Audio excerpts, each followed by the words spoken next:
I'm Heather from the library, Bay County Public Library. But wait, I'm not at Bay County Public Library today.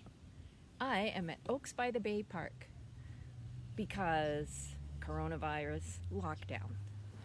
But I still wanted to see you because it's always a good time to talk about the library.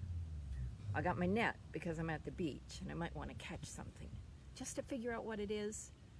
But I'm going to take a break from that right now and talk about books. I want to talk today about some books from the Sunshine State Young Readers List for juniors. This list has a lot of great books, both picture books and independent readers. So these can be read aloud or you can read them yourself. And there's a whole lot of them. I just brought a few today to talk about and read while I'm here at the park because there's lots of other stuff to do too. The first one I'm going to talk about is by Suzanne Lang and it's called Grumpy Monkey. Now this is all about how you might be feeling, and it's got all kinds of feelings in it. The major feeling is grumpy. And you know how sometimes when you're stuck at home you feel grumpy?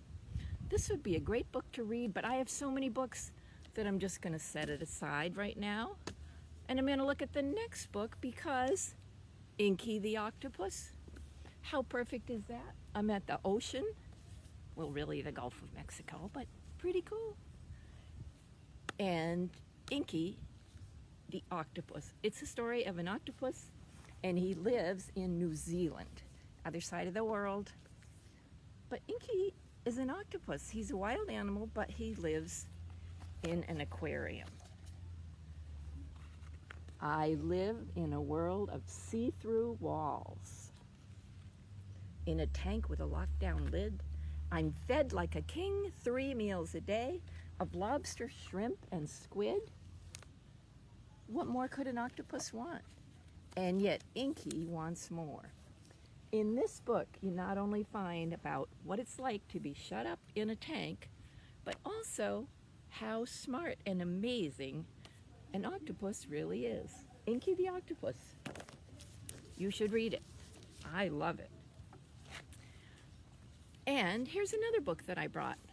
This is called The Little Red Fort. This is written by Brenda Mayer.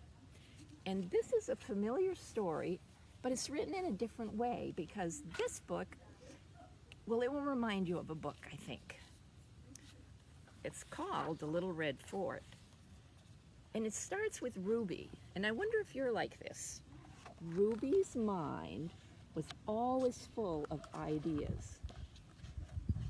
My mind is like that, always full of ideas. One day, she found some old boards. Who wants to help me build something? She asked her brothers. Anybody out there have brothers? I know I do. Oscar Lee pretended not to hear her. Rodrigo gave her a look that could melt popsicles. Jose almost fell off the fence. You don't know how to build anything, they said. Ruby shrugged. Then I'll learn. And she did. That's Ruby for you. Who wants to help me draw plans? Said Ruby. The boys clutched their sides and howled with laughter. Not me, said Oscar Lee. I don't think so, said Rodrigo. No way, said Jose. I'm too busy. Fine, said Ruby. I'll draw them myself.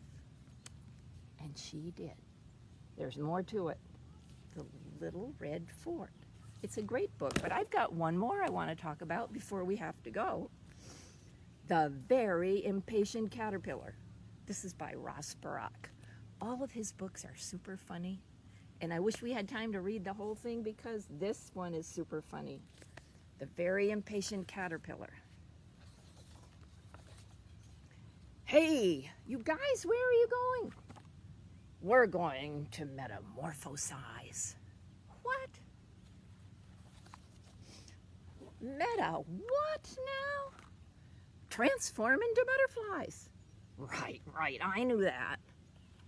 Wait, you're telling me I can be a butterfly? Yes. With wings? Yes. For real? Yes. Wait for me!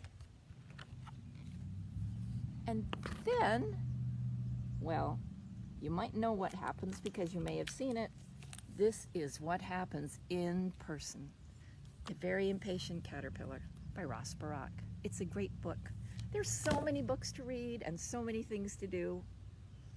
Thanks for visiting me today at the library, or at Oaks by the Bay, as the case may be. I look forward to reading with you again. Goodbye. I'm Heather from the library.